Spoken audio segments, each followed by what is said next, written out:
This segment is sponsored by Matson Financial Services. Many economists are predicting that taxes will continue to rise over the next couple years. So what impact is that going to have on your retirement savings? Joining us to talk about it are Taylor and Laurel Stewart. They are the husband and wife team from Matson Financial Services, a firm that's been helping people retire successfully for decades. You can also catch them on the radio. All right, guys, so what do you think the future has in store for us as far as taxes go?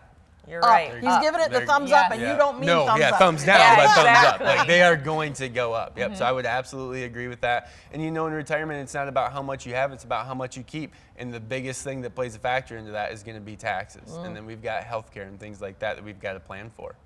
So, higher tax rate. What does that mean for people as they're approaching retirement? Sounds like a scary time to maybe be in that stage of life. Yeah, I mean, if we look at one section specifically, when you turn 73, that's the new age, at least for right now, when it comes to required minimum distributions, you're required to take a certain percentage out of your pre-tax accounts, like your IRAs, your 401ks.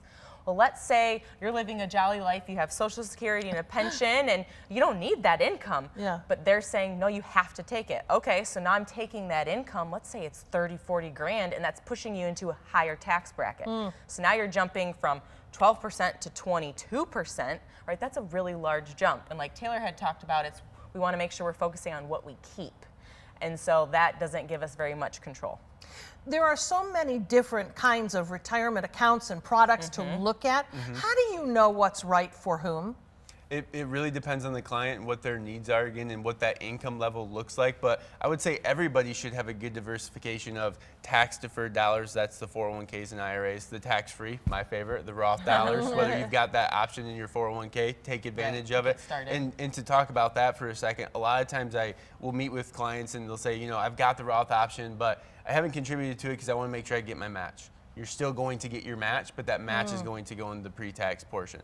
And then we've got your taxable dollars, those non-qualified dollars, which means you've already paid taxes on it, and you're only paying taxes on the gains at capital gains rates. And for most people, that capital gains rate is more than what their ordinary income tax rate is. So it still gives us that flexibility. And then we've got the decision to make, well, let's pull a little bit from the qualified money or maybe do some conversions. Let's pull some from the non-qualified and the Roth money. So we've got more income, but less taxes.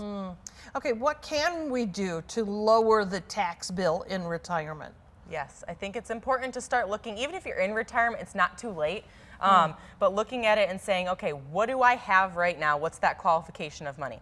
And what does the projection look like when it comes to RMD age? Is there anything we can start doing right now that makes sense, like Roth conversions?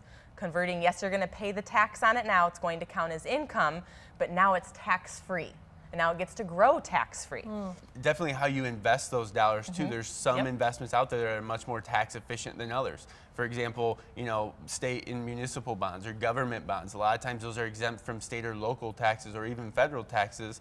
So making sure that we've got those laddered in there to provide that income that's tax-free. Now, if that's in your IRA, it doesn't matter because you're going to pay the taxes on that money. But in those non-qualified dollars or guaranteed sources of income where we can defer that tax till, you know, do those conversions right now, and we'll be in the lower tax bracket 5-6 years from now. We've deferred the tax on these other accounts that are maybe at a long-term capital gains rate, and then we're pulling income from there. So it's really playing the shell game, right? And figuring out where we need to put those dollars, and it is different and unique for everyone. And the takeaway, go ahead. I'll say, and there's charitable gifting. I don't want to leave that out, right? Yes. If we have a lot of people who like to tithe and gift. Yes. And so instead of saying, oh, I'm going to give, you know, $1,000 each month because that's when I go to church, we can say, well, let's, you know, put a plan together and tithe that full amount to the church, and that doesn't count as income for you or them. Yeah, okay.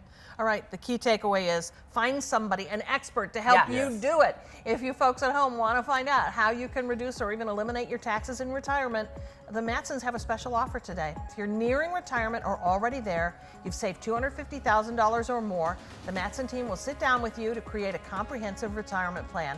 It's completely complimentary. It'll be an enhanced plan. It'll consider your investments, your income sources, taxes, and more to help you get to and through the retirement you deserve. Reserve a spot now by calling the number on the screen, 800-536-8907. 800-536-8907. Thanks, guys. Thank you. Thanks for having us.